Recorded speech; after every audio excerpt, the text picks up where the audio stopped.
महावितरण वीज कंपनीनं 15 मे पूर्वीच पावसाळ्यापूर्वीची कामं पूर्ण करणं अपेक्षित असतानाच पहिल्या पावसामुळे महावितरण वीज कंपनी पूर्णपणे नापास झाल्याचं विविध उदाहरणांवरून स्पष्ट झालंय। असं असतानाच रत्नागिरी तालुक्यातील सोमेश्वर चिंचकरी येथील ग्रामस्थ सुद्धा महावितरणच्या या कारभाराला पूर्णपणे कंटाळलेत। सातत्याने या गावामध्ये वीज पुरवठा खंडित होतो। हा फक्त यांच्या पावसाळ्याचाच प्रश्न नसून इथे अनेक वेळा वीज पुरवठा खंडित होतो। हे गाव 2-2, 3-3 दिवस काळोखात बुडालेलं असतं।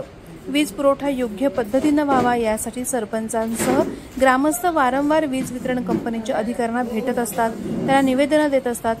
मात्र असं असूनही त्यांच्या मागणीकडे फारसा प्रतिसाद महावितरण कंपनीकडनं दिला जात नाही। शेवटी सरपंचांसह ग्रामस्थांनी शुक्रवारी महावितरण वीज कंपनीचं कार्यालय गाठलं। अर्थात अपेक्षेप्रमाणे महावितरण वीज कंपनीचे प्रमुख अधिकारी त्यांना भेटलेच नाही। अखेरीस त्यांनी त्यांचं निवेदन तेथील एका संबंधित अधिकाऱ्याकडे सुपूर्द केलं। याबाबत ग्रामस्थांनी आणि सरपंचांनी आपल्या प्रतिक्रिया प्रहार डिजिटलशी बोलताना व्यक्त केल्या आहेत। यापूर्वी आम्ही 4 महिन्यापूर्वी यांच्याकडे लेखी स्वरूपाची तक्रार केली होती। त्याशिवाय मोर्चा स्वरूपात आम्ही इथे येऊन गेलेलो, पण या गोष्टीकडे यांनी गांभीर्याने विचारच केलेला नाही।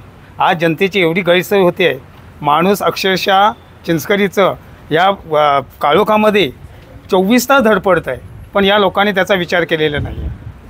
म्हणून आज आम्ही इथे आलेलो आहे, कारण आम्हाला कुवारभाव जशी होती लाईन पूर्वीची तशीच मिळावी यासाठी आम्ही इथे आलेलो आहोत। आज आम्ही इथे येण्याचं कारण नेहमीच इथे कारण सतत आमचा चिंचकरी सोमेश्वर गाव आहे, आमचा सोमेश्वर चिंचकरी गाव आहे, त्या ग्रामपंचायतीचे मी सरपंच आहे।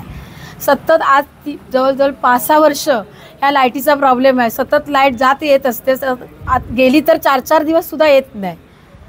हे नेहमीच चालू झालेलं आहे। म्हणून आम्ही यांना वारंवार पत्रसुद्धा काढलेले आहे की लाईट तुम्ही आम्हाला कुवारबा मार्गी द्या, तर ते कुवारबा मार्गी नाहीच म्हणतात आहे। मग कोलंबा मार्गी ते आहे ते कायम, जर त्या पानवल मार्गी गेला तर कोलंबा मार्गीचं चालू करा असंही सांगतोय। ते अजूनही कोलंबा मार्गीचं चालू करत नाही आहे।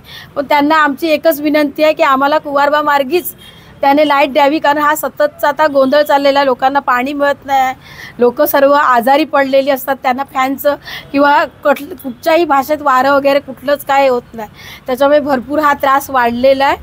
योग्य तो त्यांनी निर्णय घेऊन आम्हाला लाईट कुवारबा मार्गीच द्यावी ही त्यांच्याकडे आमची कायमचीच विनंती होती आणि आजही तीच आहे। मागणीच आहे की त्यांनी कुवारबा मार्गीच लाईट द्यावी आम्हाला।